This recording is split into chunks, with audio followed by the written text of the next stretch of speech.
Senhora Presidente, senhores vereadores, senhores deputados, caros munícipes,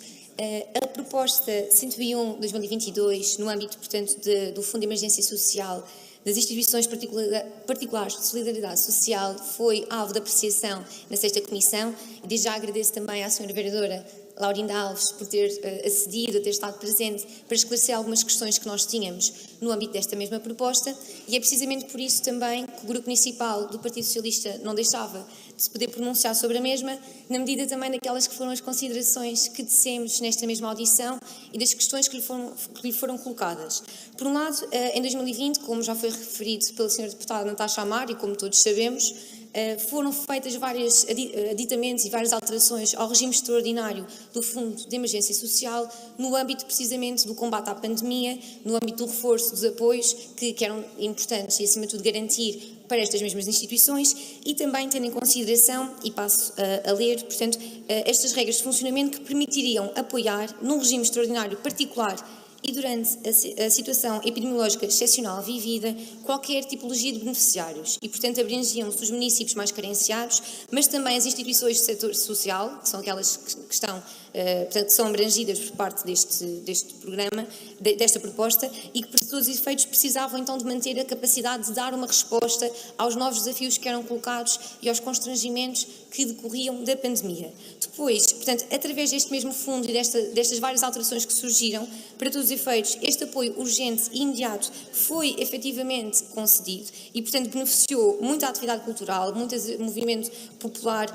associativo, inclusivamente, portanto, tudo o que dizia respeito a várias entidades criativas da cidade, aos técnicos, aos mediadores e demais entidades e representantes cuja atividade tinha sido, tinha parado ou tinha sofrido uma paragem ininterrupta e, portanto, sem expectativa de recuperar. Entretanto, nós conhecemos que já existe, ou que a proposta foi formulada num contexto de recuperação, mas para todos os efeitos, essa recuperação ainda não teve início, ou não teve início nos pressupostos que nós pensávamos, precisamente porque não se esperava que tivesse início um conflito armado, não se esperava que houvesse uma perda do poder de compra com uma inflação tão significativa, o aumento dos preços dos combustíveis, de matérias-primas, que para todos os efeitos vem usar a capacidade de resposta destas entidades. Ou seja, tal como tivemos a oportunidade de expressar no passado, nós, por um lado, as entidades já tinham dificuldades, as dificuldades foram agravadas, tal como já foi referido, e ao mesmo tempo deixam, portanto, ou seja, não tinham ainda conseguido recuperar e de repente vêm-se excluídos desta possibilidade e desta prerrogativa. Nós sabemos, e fomos desde logo esclarecidos, que eles poderiam ser abrangidos por parte de outros programas municipais. No entanto, o Fundo de Emergência Social é aquele que garante uma resposta mais célere, mais imediata e mais eficaz neste momento a estas mesmas entidades. E precisamente por isso é que ficamos um pouco apreensivos, nós compreendemos, mas ficamos um pouco apreensivos, porque para todos os efeitos torna o processo mais moroso, torna o processo menos célere,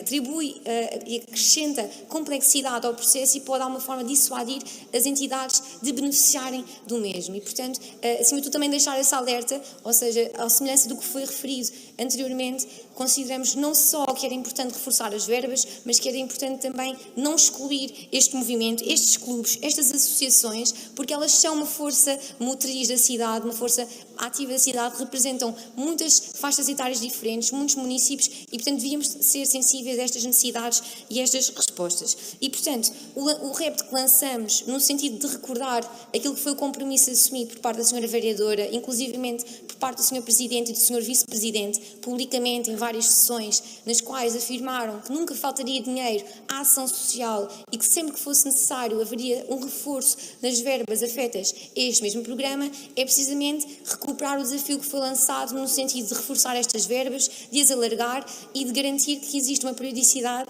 que é conferida também, tal como foi solicitado, e solicitação à qual a senhora vereadora também acedeu, de nos dar, de ser possível, rever os critérios deste programa e de acompanhar os pedidos e as candidaturas que são efetuadas por parte das entidades, portanto, que agora foram, de alguma forma, que não estão abrangidas por esta alteração, precisamente neste sentido. Acreditamos que a resposta não é reduzir os tetos máximos sem alargar o montante, a verba no geral, como já foi referido, e, portanto, é só esta questão, portanto, de garantir que há este reforço, que há esta abrangência, mas que também há esta discussão pública, ou seja, que eventualmente até podemos juntar-nos e ter sessões de discussão, de conversa, audições, eventualmente, com entidades entidades com associações representativas, com os clubes, precisamente para acautelar e acompanhar de forma mais personalizada e mais eficaz a realidade que por eles é vivida, porque aquilo que nos traduz em muitos que estão ao abrigo das várias juntas de freguesia é precisamente que o panorama não é bem aquilo que nós às vezes pensamos ou que compreendemos e que conseguimos depreender da informação de que dispomos. E, portanto, o repto que gostaríamos de lançar era precisamente neste sentido, para garantir, acima de tudo, que o Fundo de Emergência Social é o mais eficaz possível e que cumpre o seu propósito. Muito obrigada. Muito obrigada, Sra. Deputada. Relativamente